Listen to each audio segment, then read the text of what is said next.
जितने भी विधायक हैं वो रांची अपने आवास आएंगे और फिर आप DA लेंगे। आप यहाँ दिन में 100 रुपये में रसगुल्ला और हलवा खाएंगे और 18,000 रुपये पे महिमा मंडन हो रहा है। पूरा 3 दिन का सदन इसी पे बहस हो रहा है। जैसे आप झारखंड के 24 साल के झारखंड के लोगों को कोई वरदान दे दी 18,000 रुपया। तो आज इसीलिए हमने स्पष्ट कहा कि आपके बच्चे बाल में लगाएंगे बनफूल और गरीब के बच्चे लगाएंगे धूल और आप महिमा मंडन करेंगे।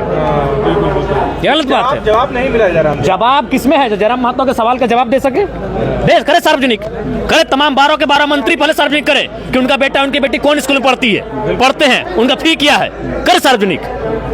लेकिन क्या जयराम जी पहला कैसा रहा आपके लिए? एकदम शांत रहते हैं। देखिए, हम बीच में नहीं टोकते हैं। हम पक्ष क्या बोल रहा है, विपक्ष क्या बोल रहा है, हम सब सुनते हैं। और जब हम बोलते हैं तो सदन सुनता है, और हमारे बीच में कोई बोलेगा तो फिर छोड़ेंगे नहीं। बिल्कुल, क्यों नहीं दिखेंगे भाई? उस पर भी उदासीन जवाब रहा, क्यों नहीं रहेंगे? कुछ नहीं। देखिए, सरकार को भी मालूम है चुनाव समीकरण से जीत के आती है। लाठी तो छोड़िए, अगर आप यहाँ छात्रों पे अगर गोली कांड भी होता है तो सरकार को फर्क नहीं पड़ेगा, क्योंकि चुनाव समीकरण से जीते जाते हैं, मुद्दों से नहीं जीते जाते हैं। सरकार को जो वोट देने वाला पक्ष है वो एक बहुत बड़ी आबादी है। छात्रों पे गोली भी चलेगी तो छात्रों को दोषी वो ठहराएंगे और बोलेंगे हम 2029 में यही सरकार को बनाएंगे। तो सरकार को ही मालूम है, वो दिल्ली की सरकार को मालूम है और रांची की सरकार को ही मालूम है कि चुनाव मुद्दों से नहीं, चुनाव समीकरण से जीता जाता है। इनके पास वो वोट का समीकरण है। अच्छा, जो आपने कहा कि सदन में जो हुआ, बिल्कुल क्या गलत कहा हमने? ये 18 साल की लड़की को 2,500 रुपया देंगे और महिमा मंडन करेंगे। हमने कहा आप उसको अगर स्कूल जाने से पहले पैसा देंगे तो वो चाट, छोला और सिंगाड़ा में खर्च करेगी, वो अपने श्रृंगार के सामग्री में खर्च करेगी। आप स्कूल जाने दीजिए, उसके अटेंडेंस होने दीजिए, उसके बाद स्कॉलरशिप के रूप में 2,000 रुपया दीजिए, यही पैसा दीजिए। लेकिन नजरिया बदलिए। सरकार तो इसे उपलब्धि बता रही है अपना। उपलब्धि है कि क्या है वो जैसे जैसे दिन बीतेगा पता चलेगा। आज जो अरे यादव को तो मालूम ही नहीं चला कि हम कौन सा मुद्दा उठाए हैं, इसीलिए बोल रहे थे मैक्सिमम पढ़े लिखे छात्र मैंने विधायकों को भेजिए। आधो को मालूम है नहीं कि हमने कौन सा मामला उठाया। CD रेशियो क्या है इनको आधो को मालूम नहीं है। क्रेडिट रेशियो, हाँ। बिल्कुल, देखिए वो रेशियो, वो मामला ये है क्रेडिट एंड डिपॉजिट।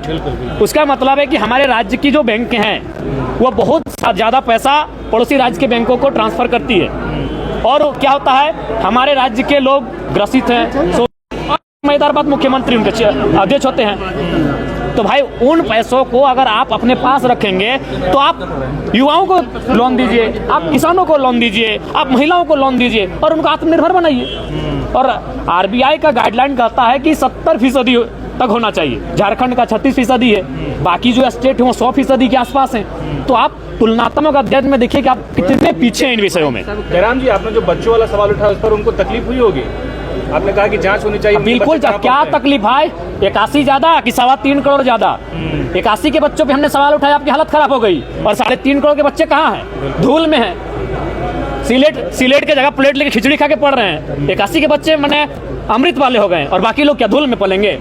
बिल्कुल जांच होनी चाहिए, तभी सरकारी सिस्टम दुरुस्त होगा। नहीं तो कोई बजट का मायने नहीं है। कोई बजट का मायने नहीं। आप कितना भी अच्छा सुंदर बजट क्यों ना लाएं, वो भ्रष्टाचार की भेंट चढ़ जाएगा। पिछला बजट का आपने भी जिक्र किया कि यूज नहीं हो पाया, फिर बिल्कुल, जब प्रथम अनुपूरक बजट यूज हुआ ही नहीं तो फिर द्वितीय अनुपूरक बजट जो लेकर आप आए हैं ये केवल और केवल मंत्रियों की शान शौकत बढ़ाने के कार्य आएगा।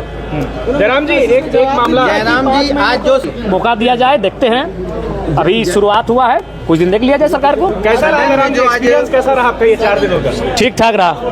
अच्छा, सदन में जो आज जवाहरलाल मुर्मू ने बोला है वो कैसे आप देखते हैं? देखिए, मेरे हिसाब से मर्यादा में नहीं थे वो। उन शब्दों से, चूंकि वे लोग माननीय हैं, वो कई वर्षों से राजनीति कर रहे हैं, उन शब्दों पे उनको परहेज करना चाहिए।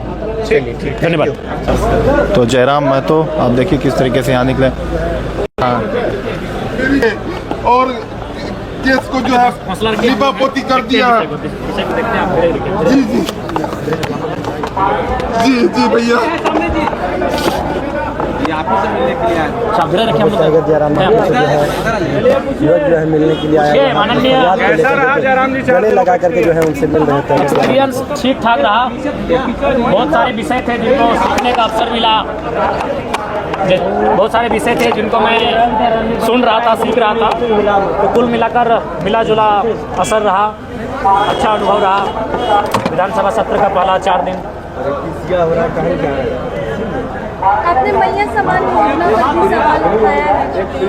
जी, सवाल हम 1000 बार उठाएंगे। जिनकी उम्र 50 साल हो चुकी है उनको हम सम्मान के दृष्टिकोण से देख सकते हैं, लेकिन जो 18 साल की हमारी बहन है उसको अगर आप 2,500 रुपये फ्री में देते हैं उसको हम सम्मान के दृष्टिकोण से कतई नहीं देखेंगे।